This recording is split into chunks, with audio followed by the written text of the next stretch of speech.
Hello everyone, I'm Dr. Ashish Reddy, consultant microsurgical andrologist from Asian Andrology, Gachibowli, Hyderabad. ఈరోజు మనం discuss చేసే topic prostatitis.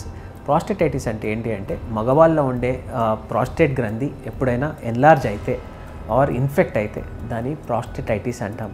ఈ prostatitis అనేది మనం అనుకునే దానికంటే చాలా కామనెస్ట్ ప్రాబ్లం మెన్స్లో. అది ఒక ఫర్టిలిటీ డాక్టర్స్ పాయింట్ ఆఫ్ వ్యూలో, ఒక ఆండ్రాలజిస్ట్ పాయింట్ ఆఫ్ వ్యూలో మేము రెగ్యులర్గా ఏ కండిషన్లో చూస్తామంటే ఎప్పుడైనా మీరు స్పర్మ్ టెస్ట్ చేయించుకున్నారు, ఒకసారి స్పర్మ్ అనాలిసిస్ చేసుకున్నప్పుడు పస్ సెల్స్ చాలా ఎక్కువగా ఉంటే one of the major reason మేము తీసుకునేదంటే it could be prostatitis or seminal vesiculitis or the infection at the testicular level. So prostatitis చాలా కామన్గా మేము చూస్తుంటాం.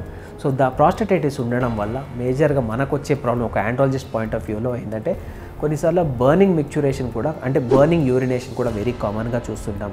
సో ప్రాస్టటైటిస్ ఉన్న వాళ్ళు ఒకవేళ మీకు యూరినరీ బర్నింగ్ ఉంది, లేకపోతే ఎప్పుడైనా మీరు సెమెన్ అంటే వీర్యం బయటకు వచ్చినప్పుడు నొప్పిగా ఉంది, మంటగా ఉంది, లేకపోతే వీర్యంలో ఎప్పుడైనా రక్తం కణాలు కనిపిస్తున్నాయంటే డెఫినెట్లీ మీరు ఈ ఒకసారి ట్రాన్స్రెక్టల్ అల్ట్రాసౌండ్ చేయించుకుంటే ప్రాస్టటైటిస్ ఉందా లేదా మనకు క్లారిటీ వస్తుంది.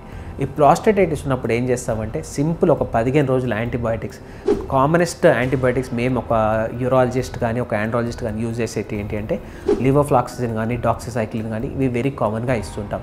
సో ఇవ్వడం వల్ల ఈ ప్రాస్టటైటిస్ తగ్గిపోయే ఛాన్సెస్ ఉంటాయి. సో దానివల్ల మీకు వీర్యం బయటకు వచ్చినప్పుడు నొప్పి ఉండదు అండ్ మీకు బెటర్ స్పర్మ్ కౌంట్స్ కూడా బెటర్ అయ్యే ఛాన్సెస్ ఉంటాయి. అండ్ ఇప్పుడు వచ్చిన అడ్వాన్స్ ట్రీట్మెంట్స్లలో చాలామందికి ఈ ప్రాస్టటైటిస్ అనేది క్రానిక్గా ఉంటుంది, అంటే కొందరిలో చాలా రిపీటెడ్గా వస్తుంటుంది. సో అలాంటి వాళ్ళకి షాక్ వేవ్ థెరపీ యూజ్ చేస్తే ప్రాస్టటైటిస్ పర్మనెంట్గా హీల్ అయ్యే ఛాన్సెస్ ఉంటాయి. నా దగ్గరికి ఎంతోమంది పెద్ద పొలిటీషియన్స్ వస్తారు. వీళ్ళందరిలో చాలా కామన్గా మేము చూసేది ఏంటంటే ఒక 60 years క్రాస్ అయినాక ప్రాస్టటైటిస్ వెరీ కామన్గా అయిపోతుంది. వీళ్ళు ఎన్నో రకాల యాంటీబయాటిక్స్ వాడినా కానీ ఇంప్రూవ్ కాని వాళ్ళు కూడా మేము షాక్ వేవ్ థెరపీ చేసినప్పుడు చాలా మంచి రిజల్ట్స్ వచ్చినాయి.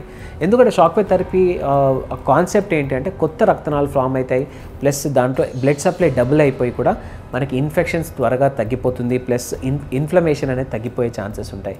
సో ప్రాస్టటైటిస్ ఉన్న వాళ్ళు భయపడాల్సిన అవసరం లేదు.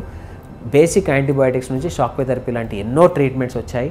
ఖచ్చితంగా మీకు యూరిన్లో మంట కానీ, లేకపోతే అది వీర్యంలో మంట కానీ, లేకపోతే బ్లడ్ వస్తున్నట్టు ఉంటే డెఫినెట్లీ మీరు ఒక ప్రాస్టటైటిస్ని రూల్ అవుట్ చేసుకోవాలి. ఖచ్చితంగా ప్రాస్టటైటిస్ రూల్ అవుట్ చేసుకుంటేనే మనకి ఫర్దర్గా బెటర్గా ఉండే ఛాన్సెస్ ఉంటాయి. ఫర్దర్గా మీకు ఈ ప్రాస్టటైటిస్ గురించి తెలుసుకోవాలంటే ఖచ్చితంగా నన్ను వచ్చి కలవండి, లేకపోతే కింద వచ్చే నెంబర్స్ మీరు ఖచ్చితంగా కాల్ చేయొచ్చు. Thank you so much.